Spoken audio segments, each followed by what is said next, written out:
Excuse me, something between the two of them would be good. This is not much cop because it's only two cutters.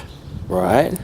But you can certainly get... So these are, what do you call them, Don? Sorry? What are these called? Well, hones, I suppose, the best way to call them. Yeah. Because that's all they do. Okay. So when you... Now, hang on.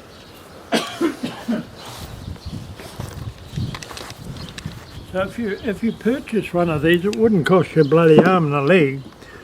But the thing is, see, that's a bit on the long side.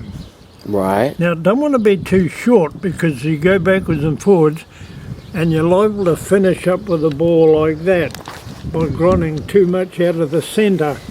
But good long legs will bridge the ports and won't get caught in them. That's what I'm thinking. These two would get caught, whereas that's the right... That's right, but that's a bit big, so a size a bit smaller than that would be good.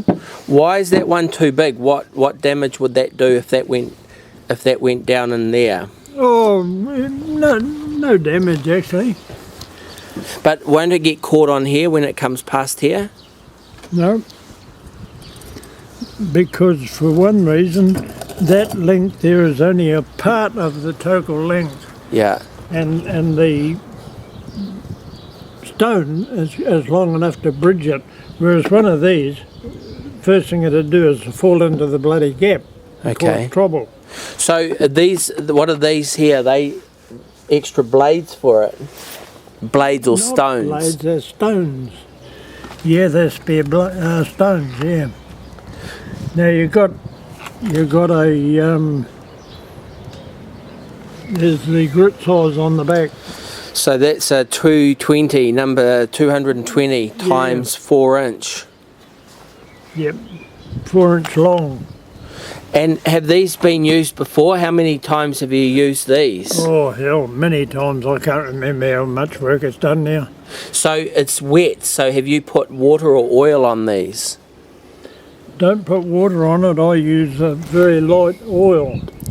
How long will it take in there to do this? I don't know. Like you've honed a bore before though? Yes, I have, but it's only all I've done is the bore has come back from rebuilders and it's still got their grit marks in it. Right. And I put a fine one like this one through just to polish it up a bit. Okay. So that doesn't take very long, otherwise you start increasing the diameter that you don't want. Right. So for a rough job, what's on there, in there, would actually start the process going? What would start what? This here, yeah, in there, with these on it, would start the process. It would give us something, wouldn't it? Yes, yeah, it'll knock a bit of those bloody ridges off it and open up the bore a wee bit, but you've got to be very careful not to go too far on that. But it won't wreck these? Like these have still got a little bit of life left in them? Yes. Okay. So rather than me purchase, what if I paid you to use some of the stone that's on here, in here, and then it's finished? I wouldn't do that. Now if you look at this, see it's much thinner there than there. Yeah. And at some time I would have had these off because they come off pretty readily with those split pins. Yeah. And this one's getting bloody thin. So really, a job like this, a key job, start off with a new set of stones like that. Right, because they do have quite a bit of thickness, even that they're old. So what are you keeping these ones around for? Well, I might want to do something rough with it, it won't matter so much. So would you put the rough bit at the top or the bottom for this? I don't think it matters which way you did it actually. So what's a one of these cost? There's no price on it, but when you... I don't know, I can't remember. Okay. I probably had it for